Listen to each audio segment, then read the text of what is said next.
오늘부터 시편 말씀을 나누고자 합니다. 오늘 시편 1강의 제목은 복의 근원, 생수의 근원이라고 잡아봤습니다.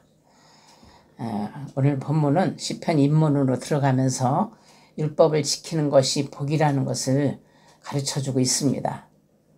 성경에 복이라는 말이 많이 나오지만 맨 처음에 등장하는 것은 하나님께서 태초에 천지를 창조하시고 사람을 만드시고 나서 복을 주셨다라고 창세기 1장 28절에 보면 나옵니다.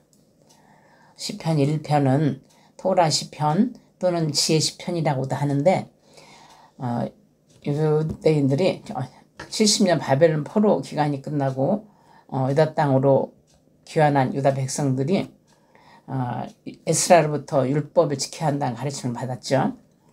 유다인들이 바벨론 포로 생활을 하면서 뼈저리게 깨달은 것이 무엇일까요? 율법을 저버렸다라는 것입니다. 본문 시편 1편의 키워드는 복 있는 사람, 복, 그리고 이제 율법인데 성경 전체를 뚫는 주제라고 할 수도 있습니다. 이 세상의 책 중의 책, 성경은 성령의 감동으로 쓰여진 생명의 책입니다.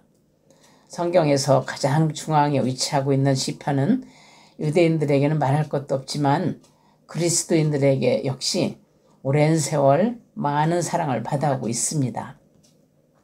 성경에 정경으로 넣은 이상 그 가치를 논할 필요는 없겠지만요. 이 세상에 시 중의 시편은 영적으로도 문학적으로도 너무 훌륭해서 헬라 문명을 모두 쌓으려도 이 책 한 권만큼 녹지 못하다라고 영국 수상을 4번이나 역임했던 그 윌리엄 글래드스턴이 말했고요.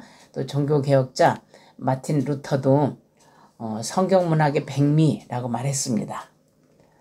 시편은 총 5권으로 되어 있고 또 각 개개의 시편이 150편이지만 2편이 하나로 연결되어 있는 것들도 있습니다. 5권의 내용은 모세오경의 내용에 맞춰서 창출내 민신에 맞춰서 편집해 놓은 것을 알 수 있는데요.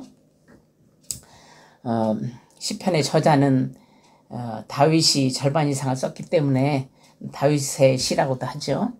그런데 다윗 외에 아삽, 고라자손, 솔로몬, 헤만, 에단, 모세가 있습니다. 그리고 기록연대는 모세 때부터 바벨론 포로 시대 이후 그러니까 주전 15세기에서 주전 5세기 사이에 쓰여졌다고 볼 수 있습니다. 그리고 기록 목적은 하나님께 대한 기쁨과 슬픔, 감사와 찬양, 죄의 고백, 회개 등을 표현하고 또 이스라엘의 각종 예배와 축제 때 찬양과 신앙의 교본으로 삼기 위해 기록했습니다. 자, 그러면 바로 시편 1편으로 들어갑니다. 시편 1편과 2편은 서론격인데 시편의 핵심 주제를 잘 표현해주고 있습니다. 1절 보겠습니다. 복 있는 사람은 악인들의 꾀를 따르지 아니하며 죄인들의 길에 서지 아니하며 오만한 자들의 자리에 앉지 아니하고. 아멘. 복 있는 사람이라고 서두에서 복이라는 말로 시작을 하고 있습니다. 여기 나오는 히브리어 아슈레이 하이시는 직역을 하면 그 사람의 복이여 라고 감탄사 형식으로 시문학적으로 표현을 한 것입니다. 마태복음 5장에서도 예수님은 복 있는 사람에 대해서 이런 스타일로 말씀을 하시면서 산상설교를 시작을 하십니다. 구약 성경에서 복이라는 뜻을 가진 단어로는 바라크하고 나사르가 있는데 바라크는 하나님이 누군가에게 복을 주실 때 하나님에 의해서 사용되었거나 또는 신적 권위를 가진 대리인에 의한 축복을 선포할 때 사용되었습니다. 그리고 복을 간구하거나 축원할 때도 사용됐고요. 하나님의 복을 나타내는 가장 일반적인 단어인데 인간의 선행과 관계없이 창조주 하나님께서 긍휼과 자비하심으로 주시는 복을 가리키는데 사용되었습니다. 그런데 항상 하나님의 언약과 관계가 있는 단어이구나 라는 것을 알 수가 있는데요. 그리고 여기 나오는 이제 아사르라는 단어는 아사르라는 그 뜻은 거의 이제 복수 연계형으로 아슈레이라고 이렇게 사용되었는데 아사르라는 이 복의 의미는 대개 하나님과의 인격적 교제 안에서 그분의 말씀에 순종하는 자에 대한 보상으로 내리는 복, 그 복에 대하여 인간이 고백하거나 기원하는 형식으로 사용되었습니다. 하나님의 율법을 사랑하는 자의 복에 대한 선언은 예수님께서 가르쳐 주신 하나님 나라의 복을 예표하는 것으로 볼 수 있죠. 여기 시편의 대단원의 막을 열면서 그러한 복을 누릴 사람의 삶을 구체적으로 제시하고 있는 것입니다. 악인들의 꾀를 따르지 아니하며 라고 했는데 여기 악인에 해당하는 히브리어는 라사, 유죄한 자, 법정에서 유죄 판결을 받은 자를 의미하는데 여기서는 하나님의 율법 앞에서 죄인으로 입증된 자를 말합니다. 죄인들의 길에 서지 아니하며 해서 죄인은 히브리어 하타임은 이제 표적을 빗나가거나 또 길을 잃어버린다는 의미의 그 하타에서 파생되었는데 하나님의 율법에서 빗나간 자를 의미합니다. 그리고 오만한 자들의 자리에 앉지 아니하고 라고 했는데 오만한 자는 여기서는 하나님을 향하여 악한 말로 조롱하는 자를 의미합니다. 2절 봅니다. 오직 여호와의 율법을 즐거워하여 그의 율법을 주야로 묵상하는도다. 아멘. 1절과 이어지는데요. 복 있는 사람은 의인인데 의인은 악인들의 꾀를 따르지 아니하며 죄인들의 길에 서지 아니하며 오만한 자들이 자리에 앉지 아니할 뿐만 아니라 적극적으로 율법을 말씀을 묵상하는 사람이라는 겁니다. 그렇다고 아무 일도 하지 말고 성경만 붙들고 있으란 말이 아니라 심지가 등잔 속 석유에 잠겨 있으면 불이 꺼지지 않듯이 늘 말씀을 염두에 두고 살아야 하는 것이죠. 한 구절이라도 마음에 새기고 그 약속의 말씀을 붙들고 기도하는 것 자체가 주야로 묵상하는 것이고 그래야 성령의 불이 꺼지지 않습니다. 주야로 묵상하는 것은 하나님의 율법에 대하여 기쁨으로 반응하며 계속적으로 그 율법과 관계를 맺는 삶을 사는 것입니다. 율법 하나하나 못 지킨다고 실망하지 마십시오. 그래서 하나님은 예수님을 보내셨고 우리 대신 형벌을 받으셨고 그 예수님이 오셔서 율법을 완성해 주셨기 때문에 예수님의 사랑을 받아서 예수님 사랑, 이웃사랑을 늘 염두에 두고 살면 됩니다. 사랑은 율법의 완성입니다. 3절입니다. 그는 시냇가에 심은 나무가 철을 따라 열매를 맺으며 그 잎사귀가 마르지 아니함 같으니 그가 하는 모든 일이 다 형통하리로다. 아멘. 시냇가에 심은 나무라고 하는 것은 의인의 복된 상태에 대한 비유입니다. 율법을 주야로 묵상하면 항상 하늘 기쁨을 공급받기 때문에 성령이 소멸하지 않습니다. 시내를 이제 시내가에 심은 나무라 했는데 시내는 생수를 의미하죠. 생수를 의미하는데 생수의 근원이 누구십니까? 예수님이죠. 생수의 근원이신 예수님과 꼭 붙어 있으면 영원히 목마르지 않습니다. 수가성 우물가에서 5 남자에게 만족을 못하고 6번째 남자와 살고 있는 그 여인이 물을 길러 왔었죠. 그때 예수님 말씀하셨죠. 요한복음 4장 13, 14절에 보면 이 물을 마시는 자마다 다시 목마르거니와 내가 주는 물을 마시는 자는 영원히 목마르지 아니하리니 내가 주는 물은 그 속에서 영생하도록 솟아나는 샘물이 되리라 라고 하셨습니다. 그래서 시냇가에 심은 나무는 철을 따라 열매를 맺습니다. 건강하게 영양분을 공급받은 나무는 추수기에 좋은 열매를 맺습니다.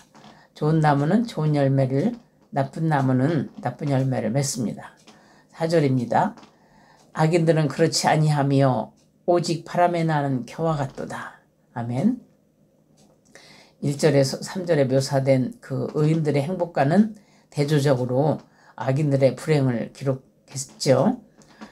오직 바람에 나는 겨와 같다 하는 거죠. 예수님도 알곡과 쭉정이를 말씀하셨습니다. 곡식을 까부를 때 알곡은 가라앉지만 겨는 쭉정이는 가볍기 때문에 바람에 날아가 버립니다. 겨는 성경에서 무가치한 것을 상징하는 의미로 많이 나옵니다. 마태복음 3장 12절에 보면 세례 요한이 예수님에 대해 증거하는데 손에 키를 들고 자기의 타작마당을 정하게 하사 알곡은 모아 곡간에 들이고 쭉정이는 꺼지지 않는 불에 태우시리라 라고 했는데 쭉정이 신자가 되면 바람에 날아가기만 하는 게 아니라 마지막에 꺼지지 않는 지옥불에서 계속 타는 벌을 면한다는 거죠. 5절입니다.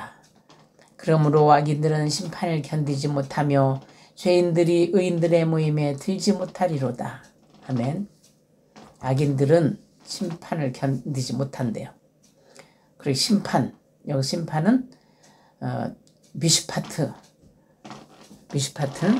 그 공의, 그 심판을 의미하는데 악인은 의인의 공의로운 일에 동참하지 못할 뿐만 아니라 마지막 심판 때에 부활에도 참여하지 못합니다. 하나님의 율법을 대적하는 악인이라는 점 생각할 때 하나님의 심판을 받아 하나님 앞에서 쫓겨나는 것은 마땅하죠.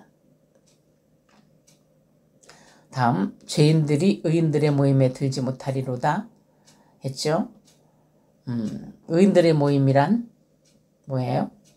2절에 묘사된 복 있는 사람, 의인들은 하나님의 율법을 묵상하며 또 생활하는 자들인데 의인들은 거룩한 곳에 모여 하나님을 찬송합니다. 1차적으로 하나님의 언약궤가 모셔있는 성소나 성전이고 최종적으로는 메시아께서 모든 성들을 불러 모으실 때 하늘에 있는 새 예루살렘이라 할 수 있죠. 예수 믿고 의롭다 하심을 받은 의인들은 자신의 몸이 성전일 뿐만 아니라 마지막에 하늘 성소에 들어가지만 예수 믿지 않는 죄인은 의인들이 모이는 천국에 들어갈 수 없습니다. 6절입니다. 무릇 의인들의 길은 여호와께서 인정하시나 악인들의 길은 망하리로다. 아멘. 여기서 시인은 하나님의 백성의 영원한 복과 악인들의 멸망을 확실하게 대조시켜서 보여주고 있죠. 의인의 복과 악인의 멸망은 그 멸망의 그 기준은 어디까지나 하나님께 속한 것이죠. 즉 하나님께서 의인을 인정하심으로 그가 복을 받는 것이고 반대로 악인은 하나님의 인정을 받지 못함으로 멸망을 당하는 것이죠. 이 구절을 통하여 시인은 모든 것이 하나님의 주권대로 이루어진다라는 사실을 우리에게 알려주고 있습니다. 그런데 의인과 악인의 기준은 어떻게 알 수 있을까요? 모두가 다 죄 가운데 태어나서 죄를 짓고 사는 죄인인데요. 간단히 말하면 원죄도 자범죄도 어린 양의 피를 의지하는 자, 자기 죄를 자복하며 어린 양 예수님께 죄를 넘기는 자, 피의 제사를 드리는 자는 의인입니다. 구약 레위기에 보면 죄사함 받기 위해서 짐승의 피를 흘려 제사를 드렸지요. 공의로우신 하나님께서는 죄를 심판하셔야만 했기 때문에 독생자 예수님을 십자가에 처형하도록 허락하셔서 예수님은 우리 죄를 담당하시고 십자가에서 피를 흘리시고 3일 만에 부활하셨습니다. 하나님은 그 한량없는 사랑으로 공의를 이루셨습니다. 형벌의 십자가가 구원의 십자가가 되었습니다. 그 십자가의 자아를 못 받고 말씀 묵상으로 말씀이신 주님 안에 거하는 하루하루가 되시기 바랍니다. 인생을 살면서 문제가 없는 가정, 문제가 없는 인생은 없습니다. 그리고 이 세상에 답이 없는 문제도 없습니다. 우리가 시험 문제를 풀어보면 답이 훤히 보이는 문제를 대할 때 기분이 어떻습니까? 짧은 순간에 느끼는 그 희열은 말로 표현하기 힘들죠. 우스갯소리로 시험은 성령님도 떤다 라는 말이 있는데 시험 보는 시간이 그만큼 부담이 되는 것이죠. 그런데 답을 아는 문제를 대할 때는 온몸의 세포가 춤을 추는 것 같이 기쁩니다. 우리 인생에 지속되는 문제를 대할 때 여전히 절망스러운 문제 앞에 있을 때 문제와 더불어서 순간 그 문제 너머에 계신 주님이 보일 때 기쁨이 함께합니다. 문제보다 더 크신 주님이시니까요. 기도할 수 있다는 자체가 큰 소망이고 위안이 되기 때문에 낙심이 안 됩니다. 주님을 찾는 자체가, 기도하는 것 자체가 문제의 답이고, 문제가 없어 보일 때도 임마누엘 주님과 함께하는 생활이 그 인생의 답입니다. 시편의 저자들처럼 화가 나면 화가 난다고, 기쁘면 기쁘다고 표현을 하십시오. 우리의 문제의 답은 기도라니까요. 선하신 주님이 가장 적합한 해답을 주실 테니까요. 절망 뒤에 계시는 예수님, 예수 그리스도가 계시니까 절망의 순간에도 말씀 붙들고 기도하십시오. 우리가 청소년기에는 뭐 부모님께 막 반항도 하고 정말 혼란스러운 이 세상에 대해서 이해를 못하니까 그렇게 철없이 부를 때도 있잖아요. 그러다가 이제 차츰 성인이 되어 가잖아요. 그렇게 성숙해 가는 과정이 있듯이 우리 성도들도 이렇게 화가 나면 하나님한테 화도 내세요. 그렇지만 절망의 순간에도 말씀 붙들고 또 기도하다 보면 다 그 화도 풀어지고 또 하나님의 선하신 뜻이 또 하나하나 이해가 됩니다. 성인이 되어가면서 부모님이 하나하나 이해가 되어지듯이 그렇습니다. 시편은 주님께 올려드릴 마음으로 날마다 낭송하기만 해도 은혜롭고 영적 기쁨이 충만해질 수 있습니다. 날마다 시편을 올려드리십시오. 하나님은 우리가 언약의 말씀을 믿음으로 선포하면 말씀대로 이루시기 위하여 일하시고, 또 마귀는 하나님 말씀대로 될까봐 두려워 떱니다. 살다가 누구를 사랑할까 미워할까 갈림길에 있을 때 사랑을 택하십시오. 어렵지만 사랑을 택하면, 사랑은 율법의 완성이라고 했으니까요. 율법 이것저것 못 지켰더라도 그 사랑으로 하나님이 정말 율법을 지켰다라고 해주실 겁니다. 예수님의 사랑의 실천으로 승리하는 하루하루 되시기 바랍니다. 할렐루야.